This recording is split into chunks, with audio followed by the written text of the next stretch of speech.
Bonjour, moi c'est Mathis. Moi, c'est Cédric. Aujourd'hui, on est avec Jacqueline Genois. Bonjour Jacqueline. Bonjour Mathis, bonjour Cédric. Vous allez bien aujourd'hui? Très très bien. Oui. Avez-vous des enfants? J'ai 3 enfants et 6 petits-enfants. Ok. Alors, j'ai 2 enfants, une fille et un garçon qui vivent à Montréal et Laval, et j'ai une fille qui demeure tout près de moi ici. Et c'est ça, j'ai 6 petits-enfants, 2 garçons et 4 filles. Ok. Quel a été votre cheminement pour atterrir en tant que directeur? Qu'est-ce qui vous a amené à devenir directeur? Je me suis cherché beaucoup à l'adolescence. Et j'ai perdu quelques années à me chercher, mais je pense que c'est quelques années que j'ai gagné finalement. Et parce qu'elles ont fait de moi ce que je suis maintenant. Il y avait quelque chose qui m'apparaissait est évident. Je voulais être au service des gens, au service du monde. Ça, je pense que très tôt, là, ça c'est quelque chose qui... Mais comment l'être? Tellement que je suis allé étudier à un moment donné, vous allez voir, c'est un petit détour. À un moment donné, quand j'étais en secondaire 5, j'étais fort à l'école et le directeur m'avait laissé entendre que j'étais très très fort puis qu'un gars fort, ça s'en va étudier en sciences. Alors je suis allé étudier en sciences. J'ai fait une année en sciences à l'Université Laval pour m'apercevoir que, mon Dieu, que ma vie aurait été plate. J'étais allé en sciences. C'est drôle, j'ai 2 enfants qui sont ingénieurs, puis la troisième est urbaniste. Alors donc des gens qui sont plus dans un domaine qui est quand même différent du mien. Comme ça, comme je te disais, l'entonnoir m'a amené à travers des détours, m'a amené dans le petit goulot de l'entonnoir pour en sortir avec une formation en administration scolaire, en pédagogie et puis en psychologie des groupes et psychologie. Alors, c'est comme ça que je suis devenu enseignant d'une part. Est-ce que vous regrettez d'avoir pris ce chemin-là? Ou... Il y a un auteur qui s'appelle Paulo Coelho qui dit justement, dans un de ses écrits, qui dit je regrette pas le cheminement que j'ai eu, puisque c'est celui-là qui m'a conduit où je suis aujourd'hui. Alors donc, si je regrette pas. Si je recommençais, je ferais différent. Mais je ferais différent. Mais je ferais différent parce que je sais ce que je sais maintenant. Alors donc, je ne sais pas si je recommençais comment je ferais les choses, parce que je ne saurais pas. Je retomberais dans un état où je ne saurais pas, vois-tu. Mais effectivement, écoute, il y a des choses que je changerais. Oui. Entre autres, ce petit bout, là, ce petit bout où j'ai hésité beaucoup, là, Oui. entre 15 et 20 ans, 21 ans. Quelle est votre musique qui vous rend nostalgique? Je pensais que tu me demanderais quelle est ma musique préférée, mais ça se rejoint. Ouais. La musique qui me rend... Écoute, la musique classique, moi je suis un amateur de musique classique. Alors, si tu veux me faire plaisir, tu me fais écouter Beethoven. Non. Et j'aime beaucoup, je suis un amateur, j'aime beaucoup les musiques du monde. Okay. Entre autres, j'aime beaucoup les musiques inspirées d'Afrique et du monde latino, que ce soit l'Amérique latine ou que ce soit l'Amérique centrale ou l'Espagne. Ouais. Mais j'aime aussi beaucoup la musique, la belle musique française, là, les belles chansons françaises. Là. Bon, vous autres, des gens qui vous disent rien, j'imagine, hein, Jacques Brel et tout ce beau monde-là, au Québec, hein, Gilles Vigneault. Mais vous, c'est Ferland, vraiment la musique classique. Exemple, le folklore ou... Le folklore, j'aime beaucoup aussi. J'aime beaucoup le folklore des différents pays. Alors, quand je parlais de musique tout à l'heure, des musiques latino, entre autres, là, j'aime beaucoup le folklore de ces pays-là, les musiques, les danses de ces pays-là. Qu'est-ce qui vous intéresse dans la musique? Oh, c'est le bien-être qu'elle m'apporte. J'aime... Il y a quelque chose... Je connais rien en musique. J'aime la musique. Et ça me nourrit, la musique. Alors, ça m'apporte quelque chose. Ça me fait grandir. Peut-être que c'est en lien avec quelque chose d'autre que je fais. Moi, je fais de la méditation. Je médite tous les jours. Et ça a un lien, les deux ensemble. Là, parce que... Mais on médite, puis là, je fais un petit peu des détours, là, permettez-moi. Là, c'est comme ma vie. Alors, je médite même en vélo. Alors, ou en marche, quand je pars en marche en forêt. Puis, la méditation, je ne sais pas pourquoi, On a dans notre société, on a cette impression que la méditation, c'est quelque chose de compliqué, puis quelque chose que font les gens un petit peu bizarres et à part. Alors que la méditation, c'est quelque chose qui est tellement simple. Et alors c'est ça, la méditation, c'est rien que de se recentrer sur sa vie et sur le flow qui nous anime. Alors, non, c'est très simple la méditation que je fais, mais c'est pas compliqué du tout. Tantôt, vous nous parliez que vous faisiez beaucoup de sport en hiver, par exemple le fat bike ou la marche, quoi que ce soit. Qu'est-ce qui vous intéresse dans le sport? Et aussi, est-ce que vous faites d'autres sports, exemple, je sais pas, de la natation dans les 4 saisons?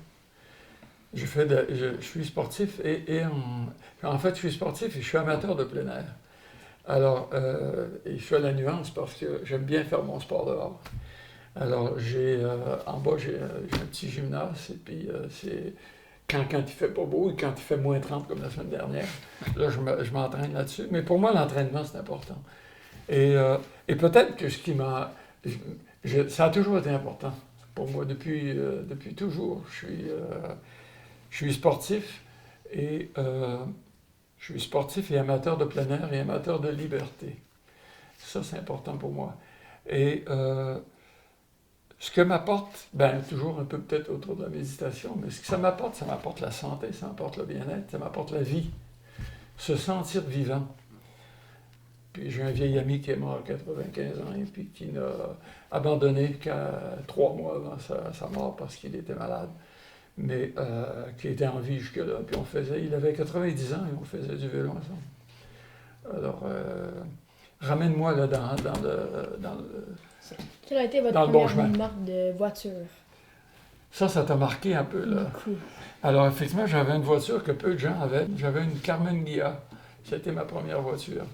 Alors, ça faisait partie là, de ma valse hésitation entre 15 et 20 ans. Là. Effectivement, c'était une belle voiture. C'était une petite voiture sport. Puis, j'étais un peu fou. À ce moment-là, je conduisais en fou. Puis, alors, j'ai changé beaucoup. Mais ça fait partie de ce que je disais tantôt. Ça fait partie. Si j'avais à recommencer, peut-être que je rachèterais encore ma Carmen Ghia. Avez-vous déjà fait des road trips ou quoi que ce soit avec? Ou... Non, des tout petits road trips. Non, j'ai pas... Par exemple, le Tour du Québec? Non. Non? Non. Mes road trips se font plus en vélo. Et à pied. J'ai fait le chemin de Compostelle. Est-ce que je vous avais dit ça dans la pré-entrevue? J'ai fait le chemin de Compostelle 10 fois. Alors, donc le chemin de Compostelle, est-ce que vous savez c'est où Compostelle? Compostelle, c'est en Espagne. Et c'est un chemin, c'est un pèlerinage. Donc, ça a quelque chose toujours à voir avec la méditation. C'est un pèlerinage spirituel, mais spirituel très large. Pour moi, ça dépassait beaucoup de religieux. Ça, c'est plusieurs fois par année? Est-ce que c'est une Non, course? je suis allé... j'ai fait une fois le pèlerinage de Compostelle où j'ai fait 900 quelques kilomètres en 35 jours.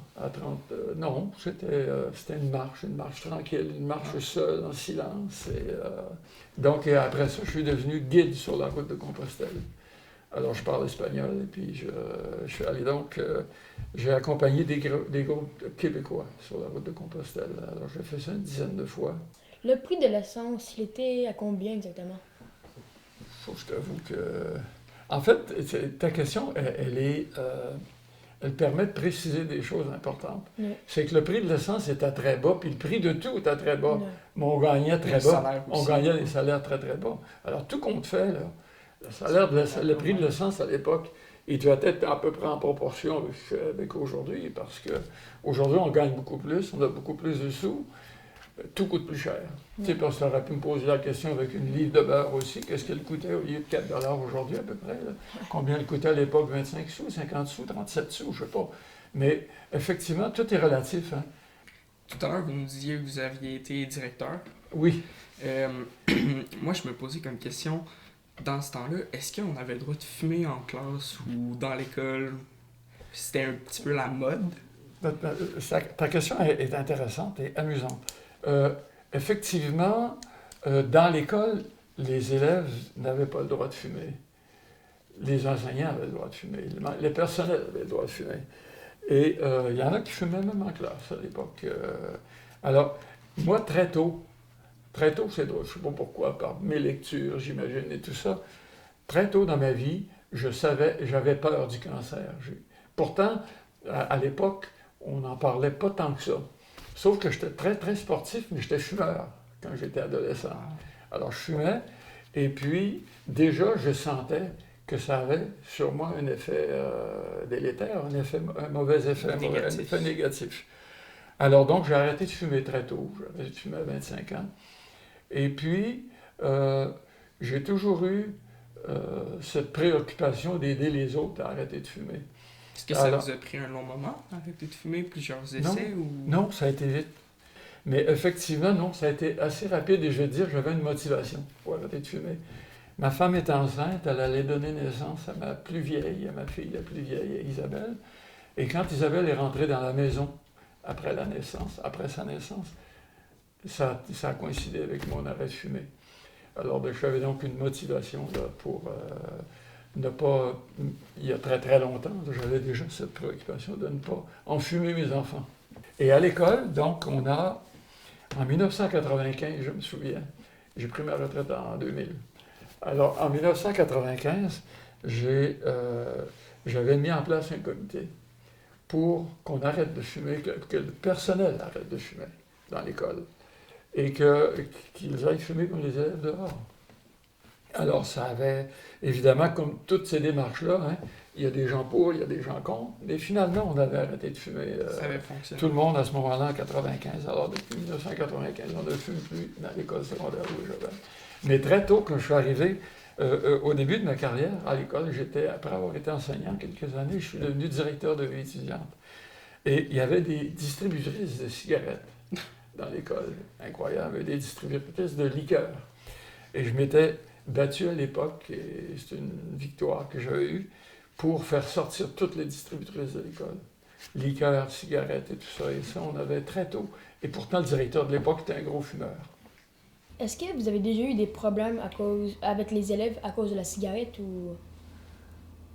Exemple, s'il y avait eu Non, qui très fumait peu. en classe. Très peu, non? Non, très peu.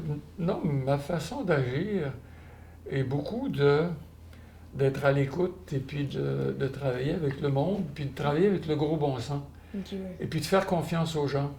Et puis, non, je t'avouerai que des problèmes secondaires, des problèmes tout petits là, qu'on peut avoir des fois avec quelques élèves un peu plus têtus, là, puis, mais non, c'est pas de problème là, grave au point d'être obligé de sévir, par exemple, avec des élèves. Non, je pense que les jeunes, là, ils sont, quand on leur explique les choses, là, ils sont capables de comprendre souvent plus que les adultes. Il y a quelques années, il y a eu la célèbre guerre des poils. Ben oui, que vous avez vu sur Facebook. Oui, un peu partout, je dirais. Est-ce que vous l'aviez vécu? Bien sûr que j'ai vécu ça. C'était vous le directeur? C'est moi qui étais directeur à l'époque, oui. Il y a une trentaine de parents qui surveillent la sortie des jeunes ce midi. Ils sont venus prêter main forte aux enseignants afin d'éviter qu'il y ait de la casse. Alors, on a mis tous les moyens de notre côté, c'est-à-dire que vous avez vu sûrement les agents de la Sûreté qui sont là puis qui nous épaulent. Puis qui seront... Dehors, il y a en effet 4 policiers de la Sûreté du Québec qui surveillent les étudiants. C'était l'enfer. Moi, j'ai couru pour aller chercher Jacqueline. D'un côté, il y a les yo. Ils sont une trentaine dans l'école. Leurs ennemis sont les poils. Il y en a quelques dizaines dans l'école.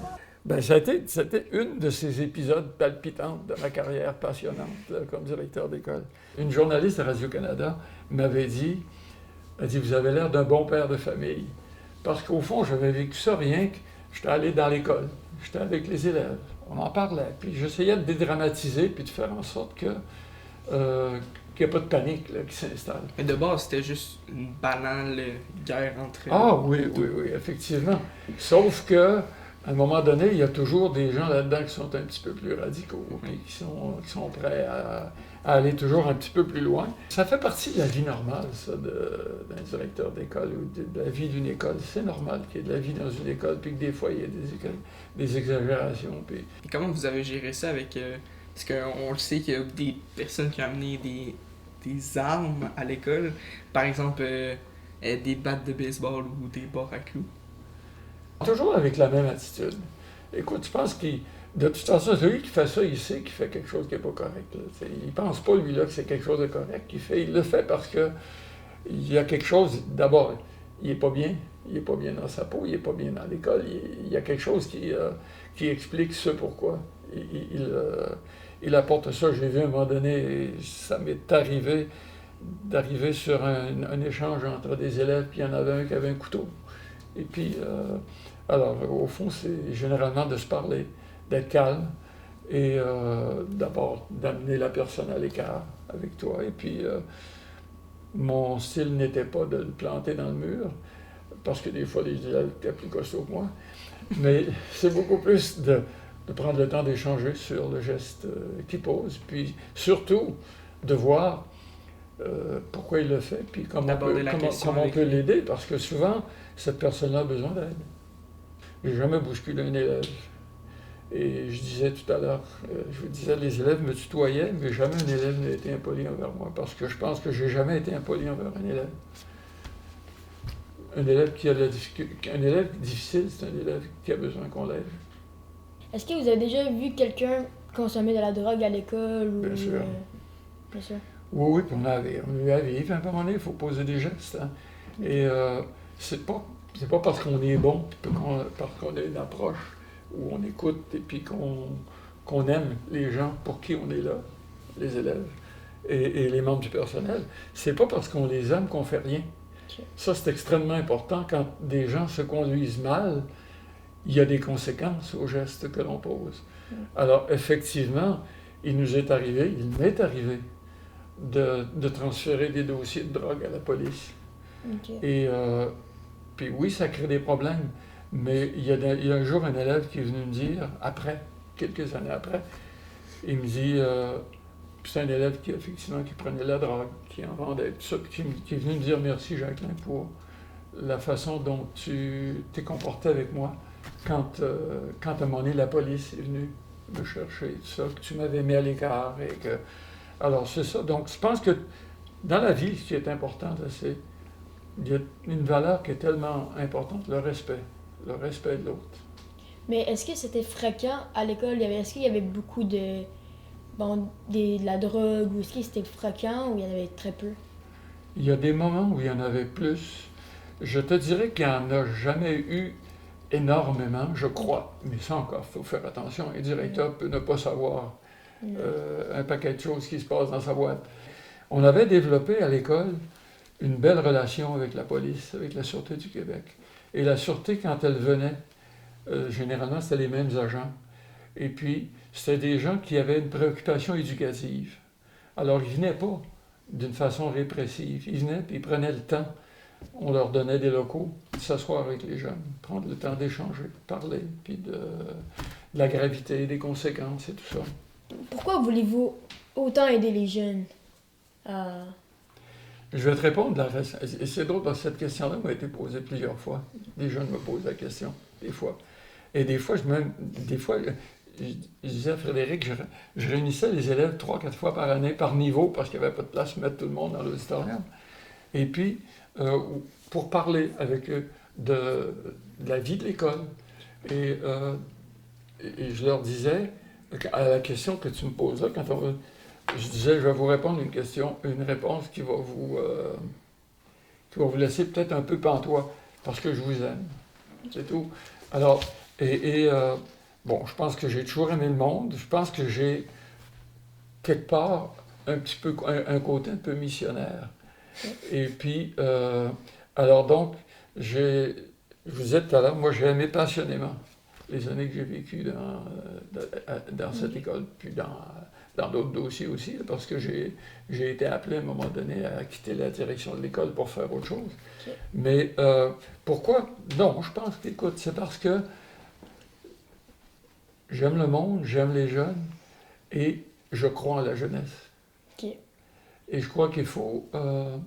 moi, je disais, il faut apprendre des jeunes. Il faut savoir apprendre des jeunes. Je pense que vous autres, il faut que vous sachiez apprendre des adultes. Là. Puis je pense que tout ça est réciproque. Il faut qu'on sache apprendre les uns des autres. Il faut être ouvert d'esprit. Puis surtout, ne pas penser qu'on a la vérité et qu'on est seul à l'avoir. Okay. c'est drôle parce qu'en préparant des trucs, je sortais des dossiers et j'ai été impliqué, entre autres, bon, par exemple, dans la fondation du centre de ski.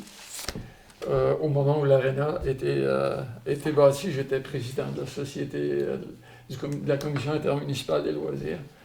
Et je me souviens qu'avec un petit comité, effectivement, c'est là qu'on avait, à mon année, permettez-moi l'anglicisme, j'avais spoté le Mont Laura. Et puis, c'est autour du Mont Laura qu'on a développé le centre de ski. Et après ça est venu l'aréna, tout ça, tout simplement dans la préoccupation de faire en sorte de développer notre beau milieu. On vit dans un milieu fantastique. Je crois beaucoup en la vie, et je crois beaucoup que la vie ne se termine pas avec la portion terrestre. Je ne sais pas vers quoi on s'en va, je pense qu'on s'en va vers quelque chose. Mais j'ai de la misère avec l'Église catholique. Puis là, je ne viens pas de parler, je ne sais pas, les autres églises sont peut-être semblables, mais je trouve que j'ai de la misère avec l'Église catholique.